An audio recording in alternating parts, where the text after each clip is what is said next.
Welcome everyone to another episode of Aging in Action. And we're very happy to have with us today Teresa Hunt. And Teresa's a paralegal with To Your Defense. Have I got that correct, Teresa? Yes, that is correct. Well, welcome.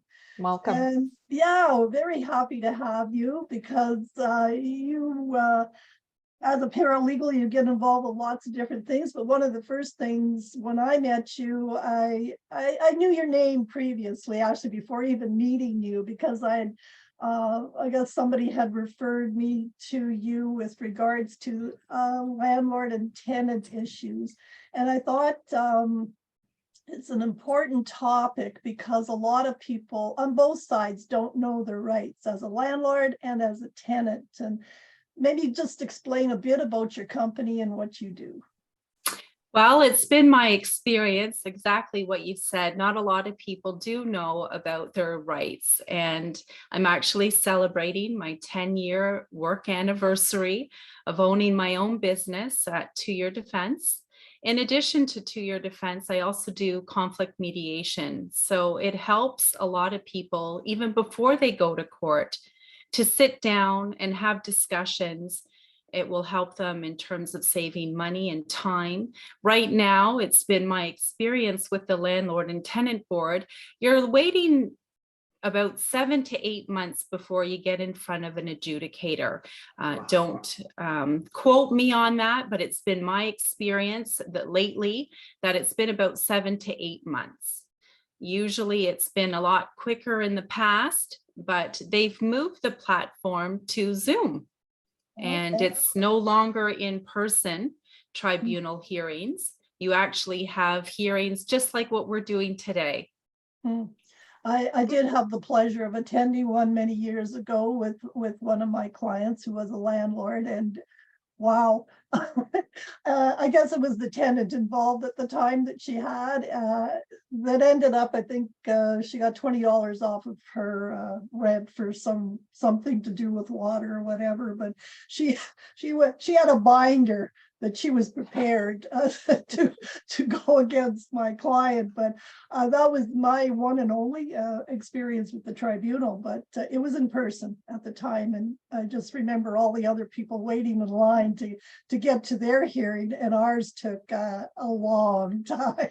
So I wasn't impressed, but it wasn't the tribunal's fault. It was the tenant involved, which I think that's one of the things, as a realtor, I run across when people have revenue properties. And during COVID, of course, a lot of people didn't pay their rent. And I know there's still some cases still trying to get through all of that. It's true. There's been a delay. Even with COVID, there was a freeze on evictions. That's since been lifted. However, to get in front of the board again, it does take some time. The only advice that I can let people know that are landlords and even tenants, this is a business relationship. You're not friends. Document everything. Keep notes. Texting is not a preferred way to communicate. Email is a preferred way to communicate, because the reason why I say that is when you go to court, you don't necessarily want to have pages of snapshots of your text messages to bring as evidence. Email's cleaner. You can print it a lot more efficiently and bring that in. So a lot of people think by texting, that's a good way to communicate. It could work for some other areas, but I'm suggesting emails. Mm-hmm. Yeah. Teresa, are you finding right now that you're getting more conversations coming your way with a common denominator, like whether it's a regular conversation over and over? It's like you want to put it on a little voice recorder to say that and hit play because it's the same thing. Is there a common factor coming your way right now currently? A lot of landlords want to get out of being a landlord. That's one issue. And then there's the consistently late payment of rent. I think with the way the world is right now and the cost of living and the increase in the grocery stores, I think it's becoming more difficult for people to adhere to their budgets and be able to pay for things. So it is a subject that rent and late payment of rent is something that comes up quite frequently. And when you mentioned about mediation, conflict mediation, is that, can that be like family law where you've got an issue between family members? And I know, and partly because we deal with seniors a lot, of course, you know, sometimes seniors haven't got everything set up as to who gets what. Maybe they haven't even done a will, but maybe they have no power of attorney. So there, you run into lots of conflicts within the family. So is that part of what you can do in your, as a paralegal? So conflict mediation, my website is conflictmediation.pro, and it is all areas of law. So I've done employment law, I've done elder law, I've done family law, separation agreements and parenting plans. I've also done landlord and tenant. Instead of going to the tribunal, hoping to rectify some of the issues before going to the tribunal and having a discussion with the parties is always advantageous instead of going and waiting months to get to the court. So I facilitate discussions between different parties. And yes, that is an area of law that I do practice. Well, I find too, like sometimes when you get to the point where, you know, the senior and certain things need to be done, right? Either you're selling the home or maybe moving into a retirement home, and it's odd sometimes. It's almost like they bring up their childhood differences, you know, the arguments that they were still having as kids, and this is their mom that they're trying to deal with, but those old things were never resolved. And so, like, I find when I come in, sometimes I find my real estate license not as important as my psych degree, because you're trying to keep things quiet, calm, right? Because people are, you know, they're all in a hurry to get mom out the door, sell the house, get her, put her somewhere. And so there's a lot I feel like, you know, that families could have help with. So it's good to know that you do that. Maybe that's my next career choice, is a psych degree, because I too have to listen to different situations with different people. And yes, it is trying. I think when somebody is going through litigation, they have a lawsuit against somebody, or there's a pending lawsuit, that is weighing and pressing on somebody's mind. And it's something that they think about quite frequently and often, and they want to share what they're going through. So a lot of phone calls is yes, I should take a psych degree. Yes. Well, and it, like I say, it's like past history comes, you know, 20, 30. I mean, even in my father's family, they were still arguing about something that happened 50 years ago, you know, where somebody said something to somebody and you think, oh my God, when do you let that go? Right. And it's often what we think is insignificant, but it becomes this issue. So, yeah. Or it's karma, Gwen. It's karma. What I find in mediation is often people just want to be heard. Maybe they weren't heard 10, 15, 20 years ago, and that's why the matter is still pressing and at the forefront. So sometimes they just want to be able to speak what's on their mind, and once they can get it off their chest, sometimes they can move on in a good way. Teresa, do you also provide, so if an individual or a listener viewer, they're like, oh, I want to, you know, maybe purchase a building, be a landlord, or I want to, you know, build. I would think, or I would hope that if somebody has that in their sight line, that they would be doing their due diligence and knowing their rights and getting informed and well educated before they make that huge purchase. Do you also provide a service where they could sit down with you and for a fee and say, okay, what are some of the pros and cons, and what should I be looking at in the event that I choose to become a landlord? Yes, absolutely. So I have consultation appointments. Oftentimes they are free leading up to somebody retaining my services. In addition to consultations, they can check my website out. It has so much information. I've spent a lot of time creating and designing the website with lots of information. In addition to that, I have a landlord package. Should a landlord wish to discuss with me different forms and clauses that are necessary in a lease agreement, I am available and willing to help. I have a question, just as I'm thinking, because I recently read something and I don't know, I can't recall where, but earlier in the fall, there was an individual that was actually applying for an apartment, or they were looking for an apartment, but all these, I don't know if they were ads or wherever they were going, they wanted them to provide like personal identifications. So I guess credit check kind of piece of it. Is that something that technically landlords can ask for? If Absolutely. Okay. Absolutely. And I say that they can do this at the time of looking for a new tenant. It's because they want to ensure that their rent and property is going to be taken care of. It's only after that the tenant is in, that's when you can't be asking those questions.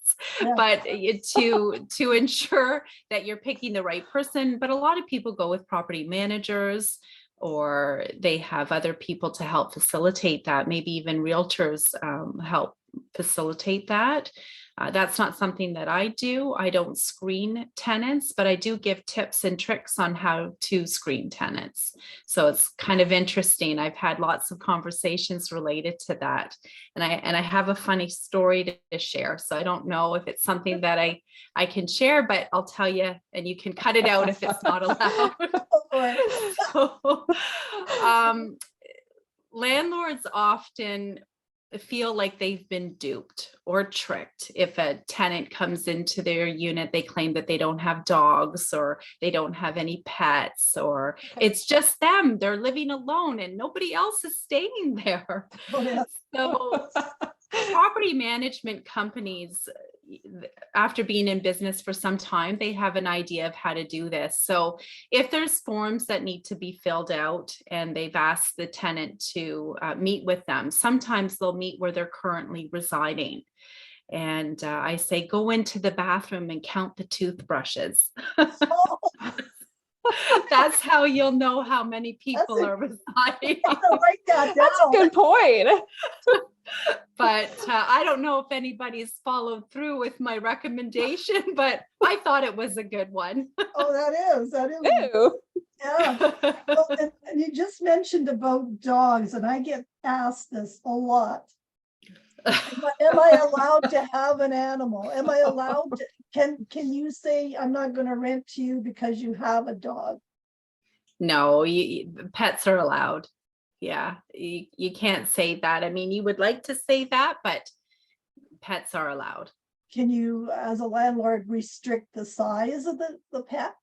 Depending if you're living in a condo board, they do have their own rules and regulations as it relates to their building, and it's written in their paperwork. Bylaws. Yeah, yeah.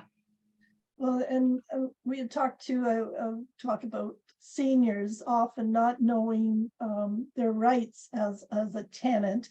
And recently I had 2 calls, and I did pass your name on. I don't know if they called you or not, but it was Thank you. with regards to seniors living in buildings, and they weren't happy with what was, there was infestation of something, and they weren't happy with the property manager. And so are you someone that, not only a senior, but I feel seniors sometimes are more vulnerable than others, right? Because they don't necessarily know all these rules and regulations. Well, and some of them aren't very computer savvy, so they're not able to look up this information on internet like everybody else does. Yeah, no, that's true. Yeah, because it's there's 2 sides to every story, right? And I know sometimes people blame the landlords for everything, but it isn't always that way. Landlords got bills to pay. And and there are people that take advantage on both sides, landlords or tenants, right? So I think it's important for people to understand their rights, and I always sort of direct them to the landlord and tenant tribunal site, I think it's called. But yeah, there's sometimes that's not enough and you need help. to Yes. navigate the system, right? Because I feel like I everything have now- a whole section. Yeah. Yeah, no, it's Sorry. important. No, I was just going to say, I feel like everything now is more complicated, right? It used to be, yeah, just a handshake kind of thing, but now everything's got to be backed up by a stack of paper. So it's important. Yeah. But yeah, no, I like the idea of the conflict mediation, and maybe there's other of my clients like Marriage, children. Your fairly- business might just increase, Teresa, before you know it. Yeah. I often think, what's going to bring in the money today? So in addition to that, I should tell you that I am a reverend, and I do celebrations of life and funerals as well as weddings. So I'm taking this note down as we speak. Well, that's great to know for sure, because yeah, I mean, yeah, tie in with all of our other things that we're involved in. But so if somebody wanted a will drawn up or a power of attorney, you can do that for I them. can assist with that. Okay, because boy, those are important documents.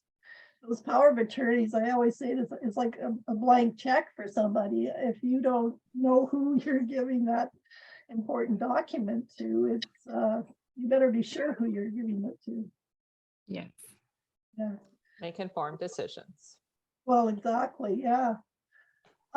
So what else have you got on? Like, do you hold seminars or things like that, Teresa? Or? In the past, I have been known to hold a variety of seminars as it relates to landlord and tenant and small claims court, giving people the tips and tricks to be able to perform some of the tasks on their own, so they don't necessarily have to hire a legal professional to assist them. And it may be only some parts of the action do they need to hire a legal representative. So by providing some information based on my website and on the seminars, people are able to do a lot of the work themselves, and they feel that they're saving money, and they can call me just for whenever they need me. So it's been helpful. Well, I'm sure now with, sorry, Gwen, but I'm sure now that the world is, we're, coming back to what we call our new normal today. Many organizations like CARP or Parkside, where we have an aging group of individuals, seasoned in life, where they're, attending different functions, they'd be happy to be able to have a session or an information forum where they're able to Q&A, ask questions, get some answers, and get to know a little bit more about what their rights are in the event of, or even prepare, ask those right questions before we even get there, before something Yes. damaging happens in our life. Yes, agreed. Yeah, Yes. you mentioned the small claims court, and that's changed over the years, the amount of money that, like, what is the limit? 35,000. 35. I think I remember what it was 5,000. I was just about to say, I think we're going to age ourselves here, Gwen, because I think I recall when it was like 5,000. Oh dear. Sorry. Sorry. But I find nowadays too, I guess because people watch so much on TV, like at the drop of a hat, I'm going to sue. They don't necessarily realize that's a pretty onerous task. If you hire a lawyer, that's a very expensive process. And sometimes it is maybe just mediation that needs to happen, not necessarily I'm going to sue you over everything. Yes, there are some people that are highly litigious, and they like to go to court for every matter. They get frequent flyer points, I believe. But it is always best to try mediation. And actually, small claims court, there's a mandatory settlement conference even before they go to trial. So they try to do mediation with the parties prior to going to a trial, because it's costly. It's a costly venue to have a trial date. And sometimes it's not just one day. It could be 2 or 3 days, depending on the length of the case and how many witnesses that you wish to call. So in settlement conference, it allows the parties to maybe settle. They're not going to be 100% happy, both of them, but there'll be some middle ground that they agree on, and hopefully that will end. Yeah. Yeah, no, oftentimes it's just, yeah, having somebody kind of help you through the process, right? And to calm down and because, yeah, the first thought, I'm going to sue, but sometimes it's not even worth the effort if you're talking, over a $500 item or something like that. It's what is that? There's people that will cry for us over everything and anything, right? There's a lot of angry people out in the world, but it can't be like that. So I think talking through something is much better than, and that you're right about somebody wanting to be heard. Often that's it. They feel like they're not being respected or not heard. Teresa, what area do you work with? Are you just in Greater Sudbury, Elliott Lake, Espanola? Like, do you have a boundary where you just stay Well, within now, thankfully, with because virtually? of Zoom, because of Zoom, I've been able to take clients as far south as like Oshawa area, Hamilton area, as far north as North Bay. So I'm kind of in and around. Zoom right now has afforded me the opportunity to meet with clients over Zoom. Even my mediation practice is done by Zoom. Small claims court is done by Zoom. Landlord and tenant board is done by Zoom. And it doesn't look like it's going to be opening up anytime soon. Not to my understanding, maybe next year, but they are still using that platform. I think it's good, especially when people are all in different locations. And in the middle of winter, we know what it's like in Northern Ontario, on the beginning on the highway in a snowstorm to go attend a hearing somewhere. Right? Oh, get this. We'll just get the snow machines out, Gwen. We're all good. And we'll just, get the dog sleds. Got it covered in the north. If somebody, one of those.